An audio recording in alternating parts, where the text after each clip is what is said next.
Good morning, guys. It's about 8:30. Sleepy, drizzly morning. Just enough to keep me almost sound asleep. Kind of camping out. Just getting my morning caffeine.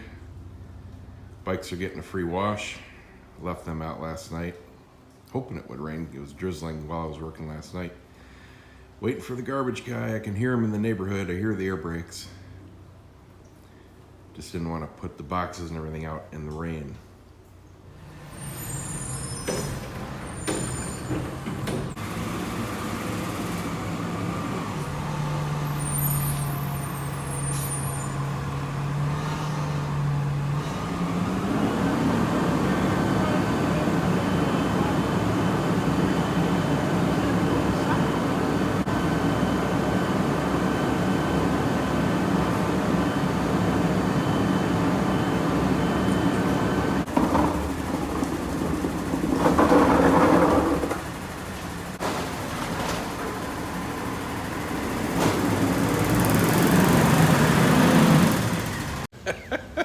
That was funny. He said, "Hey man, I just want to say thanks for taking all those boxes. This is the end of it." He's like, "Damn, this guy again? What the hell were you doing?" He was appreciative. Good service. Whew, it is freaking hot out now that the sun's peeking out after the rain. Oh, darn near 100% humidity. So I'm getting the garage situated, stuff in some proper places. Taking some more stuff inside, making holes, starting to make progress. Almost ready to empty the bins. Still not sure where I'm gonna put tools. I kind of want to put up shelves or a pegboard or something. I've just got so much little stuff. I can't just throw it on a shelf.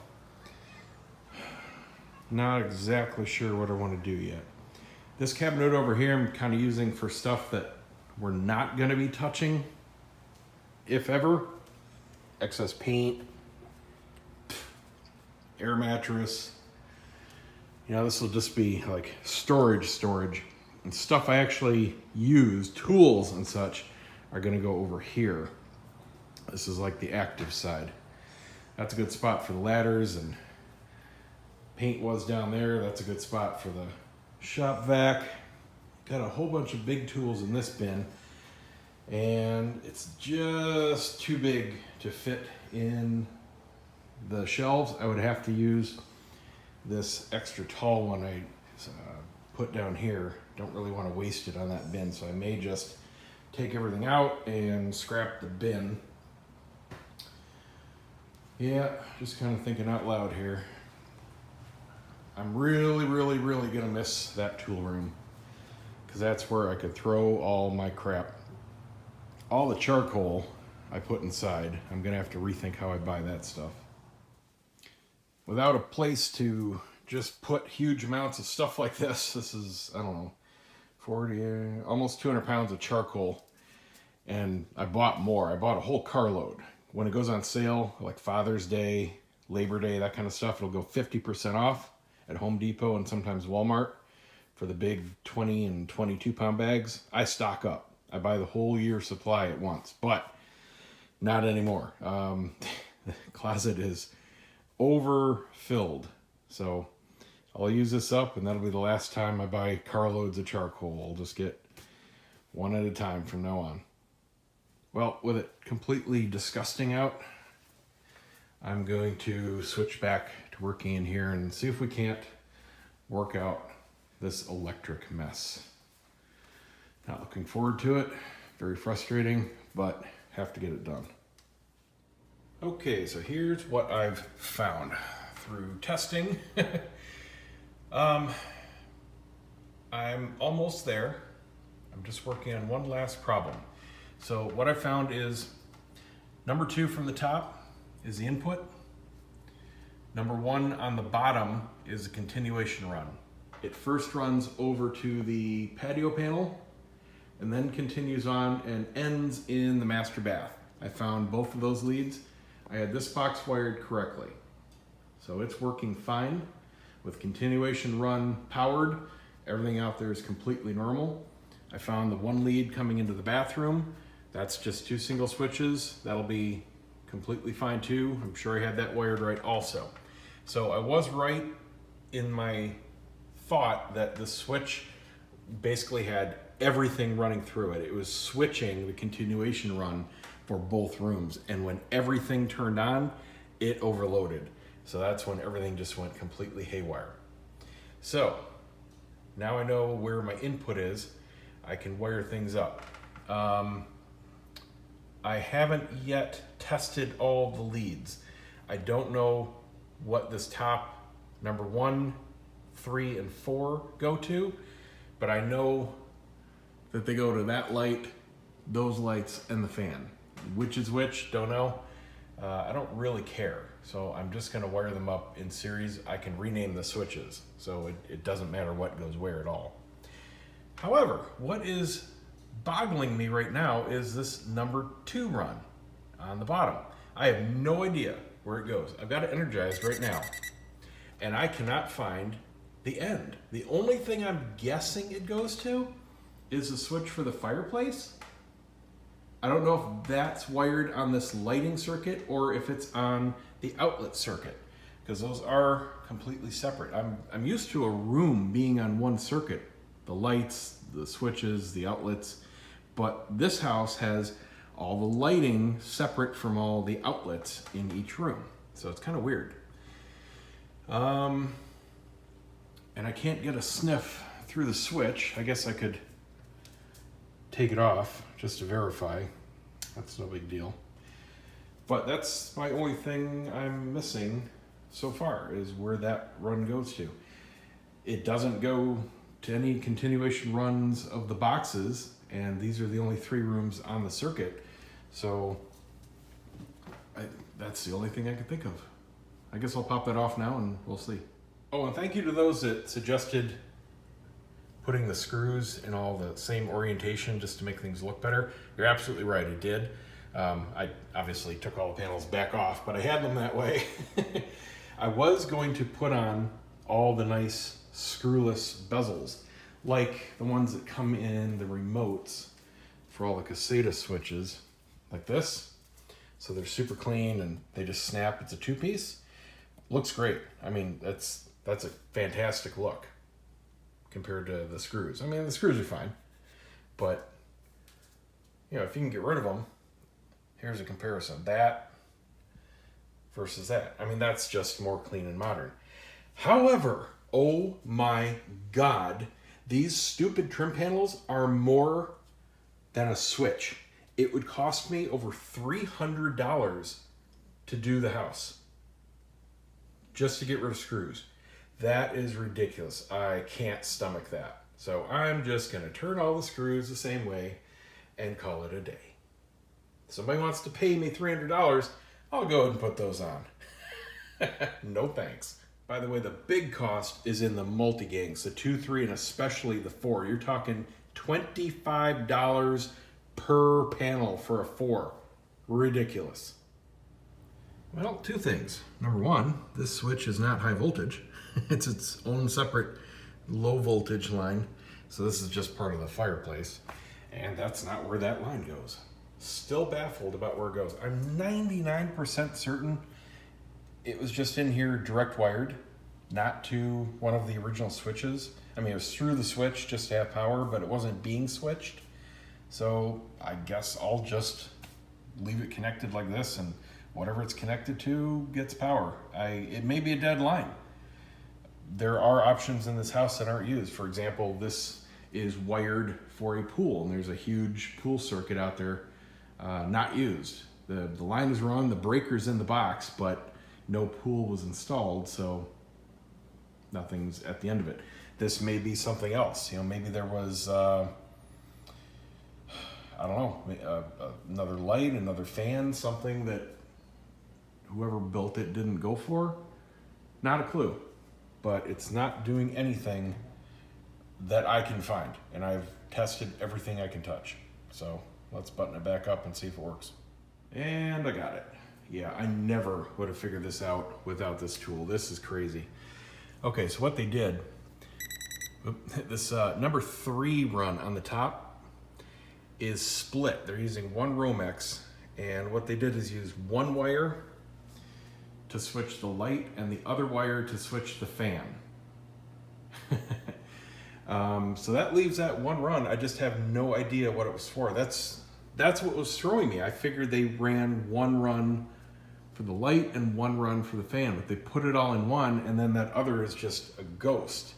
So yeah, I had it completely wrong, but got it now. This is all working fine, and look, no flickering light there. So that's simply because everything was going through that one switch and the voltage was all over the place. And that's why no matter what I did with the trim, it wasn't enough boost to get that bulb to fire. But now it's fine because it's on its own switch, as it should be. Got power going over here. All of this works outside. I didn't disassemble it. I just took it apart to test, and it's all working fine out there. And in the bathroom, yes, things are still a mess. We've got our one incoming line right there, so I can just button this back up. I had that normally wired. Let's go get this done, see if it works. I am going to run back to Lowe's and get one of those toggle switches because I'm noticing a hum in that fan, and that's very typical if the fan doesn't tolerate a dimmer switch.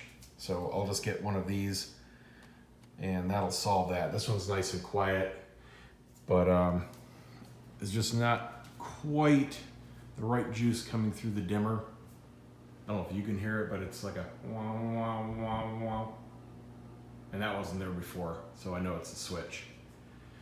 Not a big deal. I can definitely use this other one somewhere. I still want to put one in my office somehow to control that fan, but obviously I can't use that dimmer. I can put the dimmer in the guest bathroom. I don't have anything in there. I wasn't planning on putting anything in there, but why not? See, I don't have the guest rooms on circuits just because, well, it's not going to be used that much, so it's not important. But I do use this every day, so that'll be cool. And while I'm there, I'm going to pick up a little package of masks since I have to go back up in the attic tonight. For the last 2 days, I've had a bit of a bloody nose. Maybe coincidental, but it did start right after I was up there, and I did breathe in some of that crap because I was blowing it out.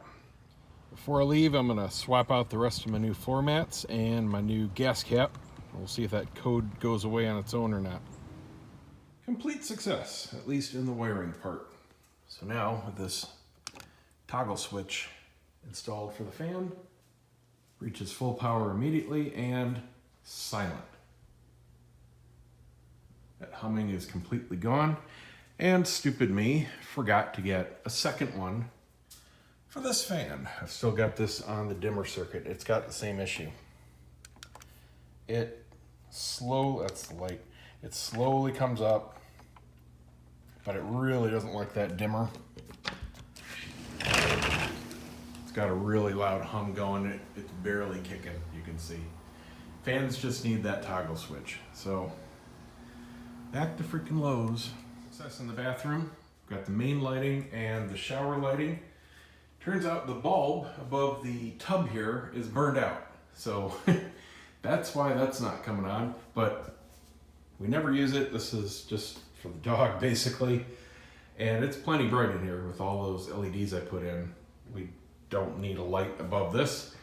We only use the shower, and it's a complete pain in the ass getting up there on the ladder because I've got to kind of spread it out and it barely fits here, and you got to put it against the wall. And then not worth the hassle. But the wiring is complete. This is an easy circuit, just 2 singles. The only minor pain in the ass putting in that toggle switch, the main difference is the Caseta switches. This is another advantage over the cheap switches. These dimmer circuits, which are obviously good for anything but fans, don't need a neutral wire. So you have, 3 wires to connect. Your ground, everything gets a ground. Then you've got your hot, and you've got your load. That's it. Most homes are wired with the neutrals connected in a big bundle. You can see that huge bundle back there all tied together. That's a neutral run. Typically, you don't have that running through your switches.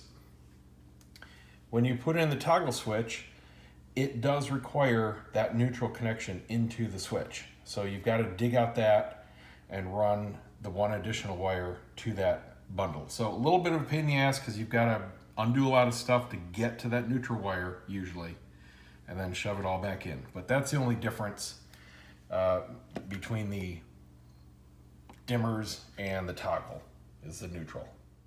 All right, so I've got a little less than 2 hours before the wife gets home. I got to run to Lowe's real quick. We'll button up all the existing electrical projects. That leaves me the guest bathroom and the garage circuit to do. I'm not going to do that right now because time is of the essence. As soon as I get done buttoning that up, I need to get the studio completely set up and everything out of the way so she can do her stuff, because she needs to completely clean the house tonight, and she's got a lot of stuff to put away, including some stuff in there that's kind of spreading out in the guest rooms for now. And she's got a ton of laundry that needs to be done, so I can't give her any excuse to not work as soon as she gets home. She already gave me the I'll do it tomorrow yesterday, so now we are literally down to the last day. She loves procrastinating. So I know if I don't have this ready to go, she's just gonna get back into bed and say, no, I'll do it tomorrow, hours before we're gonna have people over. Lucky, last one. Like I said, if you want the high-end Caseta stuff, order online, because stores just don't stock it. Although they did just get in a buttload of the combos with the switch and the remote. This is for doing a three-way. That's a really, really good deal if you need that rather than buying separately. It's $60 for both of those, where just the dimmer switch, they got these switched. Just the dimmer switch is $55, and this toggle switch is $50. So you're getting that remote for $5, which is like $20 off. And if you're starting, grab yourself this starter kit. I made the mistake of not doing this. It's $100 for one remote, one switch, and the hub. So I could have saved another $20 getting the hub on a discount.